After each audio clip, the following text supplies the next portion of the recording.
Honourable members Asaduddin बहुत बहुत धन्यवाद। धन्यवाद सर, आपका शुक्रिया कि आपने बोलने का मौका दिया। आपका बेहद शुक्रिया सर। सर, मैं इस बजट की मुखालिफत में बोलने के लिए खड़ा हूं और इस बात को ज़हन नशीन करनी चाहिए कि सर के पिछले 25 साल में से 15 साल बीजेपी और एनडीए इख्तिदार पर है और यही बुनियादी वजह है कि आज एक ग्रेजुएट बेरोजगार है, किसान खुदकुशी कर रहे हैं, एमएसएमई बंद हो रहे हैं और चीन से बगैर इंपोर्ट करे हमारे देश का निजाम नहीं चल सकता।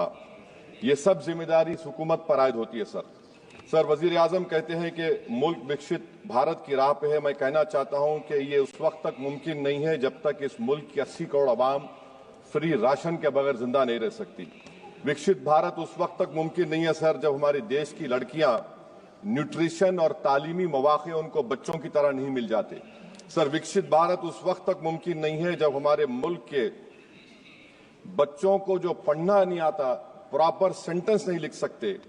सर, विकसित भारत उस वक्त तक मुमकिन नहीं है जब इस देश की बहुत बड़ी आबादी गरीब है, एब्जेक्ट पॉवर्टी में है। विकसित भारत इस वक्त तक मुमकिन नहीं है सर जब देश के 15% मुसलमानों को तालीम से, रोजगार से, सियासत, इंतजामी और गवर्नेंस से मजहबी तासुब की बुनियाद पर खारिज कर दिया जाता है। सर, 2014 से रियल वेजेस में गिरावट आई है या स्टैग्नेशन हुआ है। हर साल 1.3% की कमी हुई, यानी हर साल वतन अजीज के शहरी गरीब होते हैं और बरसर इख्तिदार की जमात की दौलत में इजाफा होता है। 750 उन्होंने अपने नए पार्टी ऑफिस पूरे देश में खोले हैं और एक गरीब को पीएमएवाई में बगैर रिश्वत करप्शन के घर नहीं मिलता। सर, तनख्वाहों में कमी, गिरावट से सबसे ज्यादा नुकसान मुसलमान, दलित और आदिवासी को है क्योंकि इनमें सबसे ज्यादा गरीब हैं। सर, मोदी हुकूमत ने इन तीनों तबकों के खिलाफ ऐलान जंग कर दिया। क्या मन की बात से एक औसत घराने को खाना मिलता है? सर, वजीर आजम ने हालिया आवाम को, जनता को मशवरा दिया कि खाने के तेल में कमी करने से जिस्म का वजन कम होता है। सर, मगर इस हुकूमत के मोटापे का अंदाजा लगाइए कि 2014 और 22 से मोदी हुकूमत ने एडवर्टाइजमेंट के ऊपर 3,260 करोड़ रुपए खर्चा किए। तो मालूम हुआ कि देश के प्रधानमंत्री मोदी जी एक एग्जाम वॉरियर भी हैं और एक डाइट कोच भी हैं। सर, खाने के तेल का होलसेल प्राइस इंडेक्स 2014 में 104 था, 2022 में 182 हुआ, 2024 में 145 होता है। ये पॉलिसी हुकूमत किसके लिए बनाती है? गरीबों के लिए नहीं बनाती, हम जानते हैं। सर, 80% भारत की आबादी माइक्रो न्यूट्रिएंट डिफिशियंसी है, सफर करती है। हेल्थ के बजट को हम देखें sir, as a percentage of total budget spend and share of GDP, इसमें कोई इजाफा नहीं हुआ है सर, बल्कि इसका शेयर 2018-19 से कम है। जब हेल्थ सेस लागू किया गया था, हजारों करोड़ हेल्थ सेस कॉर्पोरेट्स और इनकम टैक्स लोगों ने दिया, मगर हेल्थ सेक्टर में कोई काम नहीं हो रहा है। सर, तालीम पे आ जाइए।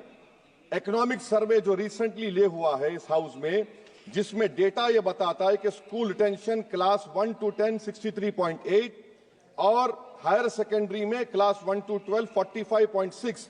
मतलब यह है कि सर, एक 1/3 हमारे बच्चे 10वीं तालीम को मुकम्मल नहीं करेंगे और आधे से ज्यादा 12th की तालीम नामुकम्मल करेंगे। लगता है कि देश के प्रधानमंत्री इनको एग्जाम वॉरियर बनाने का जो नारा लगाते हैं, वो नहीं चाहते कि नौजवान तालीम याफ्ता बने, बल्कि सिर्फ चाहते हैं कि गरीब और मायूस नौजवान उनकी जलसों जनसभाओं में यहाँ शिरकत करें, उनके लिए जिंदाबाद के नारे लगाएं और खुद की जिंदगी और मुस्तकबिल को मुर्दा कर दें। सर, सच्चाई यह है कि हमारे नौजवानों का एक बहुत बड़ा तबका बेसिक मैथमेटिक्स पढ़ नहीं सकता और अपनी मादरी जबान में एक जुमला नहीं लिख सकता। सर, जो सौतेला तासुब रवैया अक़लियतों के साथ हुकूमत कर रही है, इसकी मिसाल यह है कि वजारत अक़लियती बहबूद का बजट पिछले साल से कम हो गया है। सर, मैं एग्जाम्पल दे रहा हूं आपको।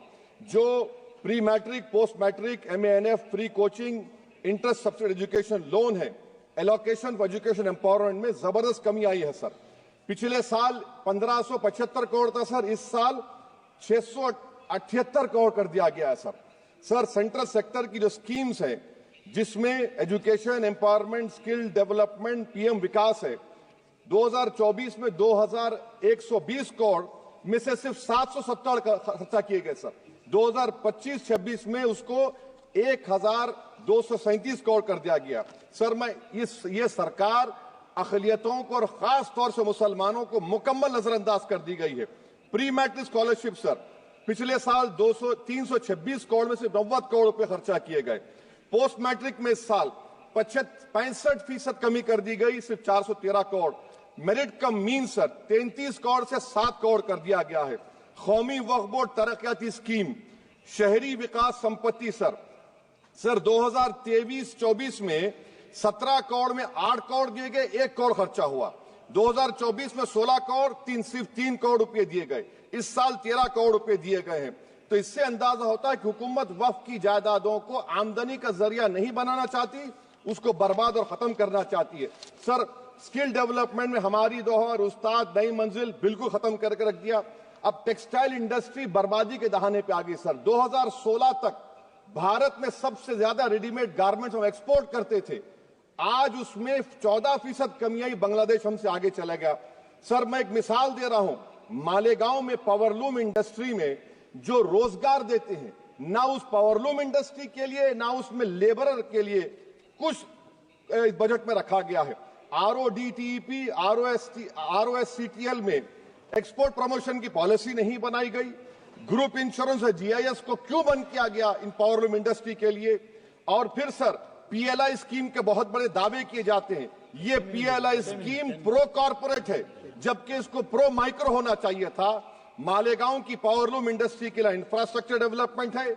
ये तासुब और सौतेला सुलूक मालेगांव पावरलूम और इंडस्ट्री से कब तक चलेगा? सर डेडलाइन मोदी जी, ये गवर्नमेंट डेडलाइन देती है। मेक इन इंडिया का वादा था सर, 100 मिलियन जॉब्स, 12 से 14% ग्रोथ। हकीकत क्या है सर? सिर्फ 6% ग्रोथ है। मैन्युफैक्चरिंग एम्प्लॉयमेंट में सर 12.6 2011-12 में था, वो गिरकर 11.4 हो गया 2022-23 में। सर इकोनॉमिक यूरोपियन यूनियन की policy on carbon border adjustment mechanism EU deforestation regulation ये कहता है इसके ऊपर भारत का बहुत बुरा असर पड़ने वाला है। इकोनॉमिक सर्वे ये कहता है कि 9.5 बिलियन एक्सपोर्ट्स में कमी आएगी। क्या पॉलिसी है सरकार की?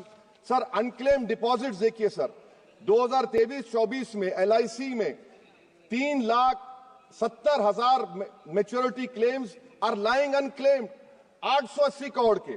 EPFO 2023-24 में 8,500 crore is lying unclaimed in 21 lakh inoperative accounts.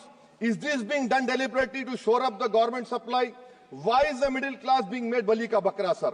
In February 2023, sir, 35,000 crore is lying vacant or unclaimed in public sector banks. Why don't you use it?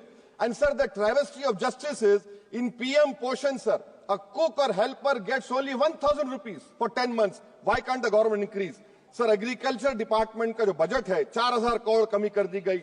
मैं आदादो शुमार और एक स्टडी की बुनियाद पर कह रहा हूं कि किसानों की अगर आमदनी 100 रुपये है तो ये हुकूमत 12 रुपये लेती है। जुल्म नहीं तो क्या है? Sir India steel industry export किया 13 बिलियन और उसमें से 1.2 बिलियन हमने एक्सपोर्ट किया था स्टील एल्यूमिनियम US को। अगर ट्रंप 25% टैरिफ लगाएगा, ये सिग्निफिकेंट बर्डन होगा इंडिया के स्टील एक्सपोर्टर्स पर और इसीलिए इंडिया मेटल इंडेक्स गिरा है 3%। सर क्या पॉलिसी है सरकार की? सर कंक्लूजन में अब आप देखें, the revenue through income tax is set to increase by 4 lakh crore for BE24, while the corporate tax is only set to increase by 60,000 crore. Despite corporate profitability an all-time high, while wage growth remains subdued, the share of income tax in total revenue has risen to 22.7% in financial year 19 to 33% in 25. While the share of both GST and corporate tax declined.